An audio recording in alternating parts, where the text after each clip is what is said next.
ଭଲ ପାଇବା ହେଉଛି କ'ଣ ଖରାପ? ଭଲ ପାଇବା ହେଉଛି ପୁଣ୍ୟ। ସମସ୍ତେ ପ୍ରେମକୁ ବୁଝିପାରନ୍ତି ନାହିଁ। ସମସ୍ତେ ପ୍ରେମକୁ ପାପ ବୋଲି, ଖରାପ ବୋଲି ଭାବନ୍ତି। ଲୋକମାନେ କାହିଁକି ପ୍ରେମକୁ ଖରାପ ବୋଲି ଭାବନ୍ତି? ପ୍ରେମ କରିବା ଖରାପ ନୁହେଁ। ଈଶ୍ୱର ବି ପ୍ରେମ କରିଥିଲେ। ସେ ବି ଖରାପ କାମ କରିନାହାନ୍ତି। ମଣିଷ ପ୍ରେମ କରିବା କ'ଣ ଖରାପ କି? କେହି ପ୍ରେମର ଅର୍ଥକୁ ବୁଝିପାରନ୍ତିନି।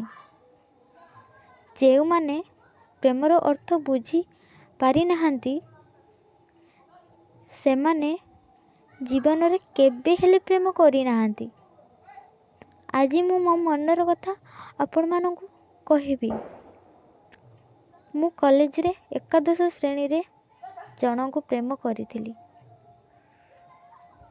ହେଲେ ସେ ମୋ ପ୍ରେମକୁ ବୁଝିପାରିଲାନି।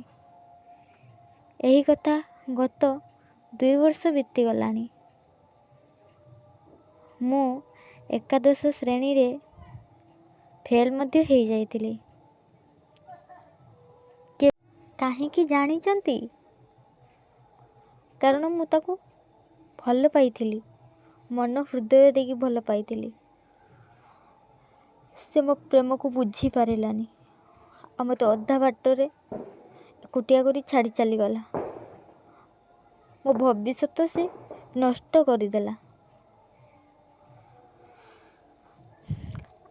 ଆଜି ଯଦି ଆପଣମାନଙ୍କୁ ଏ ଷ୍ଟୋରିଟା ଭଲ ଲାଗିଛି, ତାହେଲେ ଲାଇକ୍ ସବସ୍କ୍ରାଇବ୍ କରିବାକୁ ଜମା ବି ଭୁଲିବେନି। ଆପଣମାନେ ଯଦି ଚ୍ୟାନେଲରେ ନୂଆ କରି ଆସିଥିବେ।